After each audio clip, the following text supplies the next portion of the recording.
Islamic scholar مفتی محمد یوسف تیبی حفظہ اللہ تعالی، فاضل Medina university.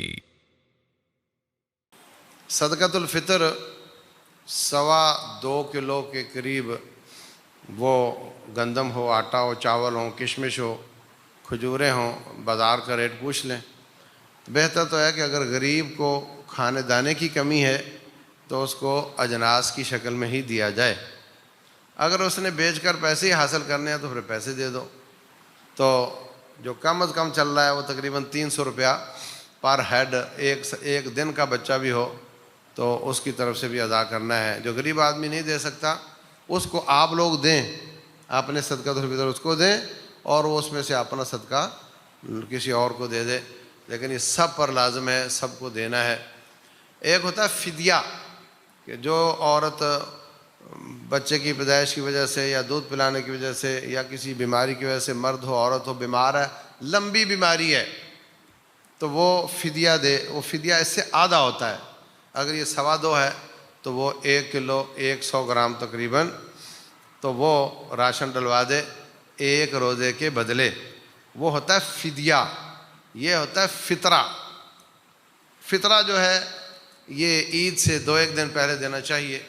اگر کسی نے پہلے دے رکھا ہے تو اللہ قبول کرے گا انشاءاللہ، لیکن چونکہ اس کا نام زکوٰۃ الفطر ہے، صدقۃ الفطر ہے، تو عید الفطر کے قریب ہی اس کو دینا چاہیے تاکہ غریب آدمی کی عید اچھی ہو جائے۔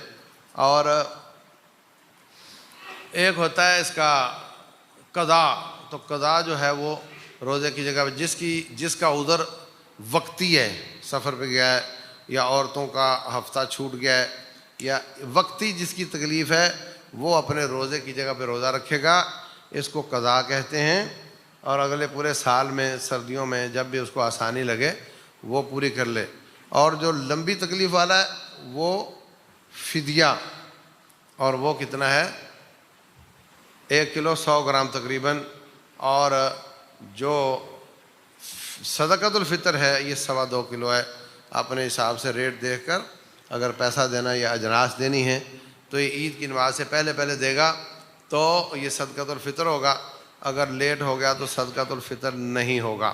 ایک تو یہ غریبوں کی عید کی وجہ سے ایسا ہے، دوسرا ہمارے روزوں کی کمزوریاں دور کرنے کے لیے یہ دیا جاتا ہے۔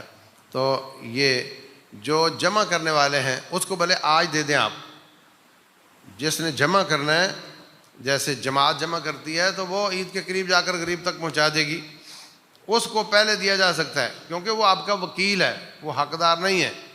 اگر حقدار کو دینا ہے تو پھر عید سے 1 یا 2 دن پہلے تک یا عید والے دن دیا جائے، یہی اس کا طریقہ ہے۔ واللہ اعلم۔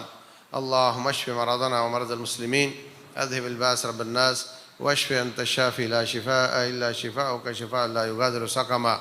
اللہم فرج ہم المہمومین واقض الدین عن المدینین واحم حوزة الاسلام یا رب العالمین۔ سبحان ربک رب العزة عما یصفون وسلام علی المرسلین والحمد للہ رب العالمین۔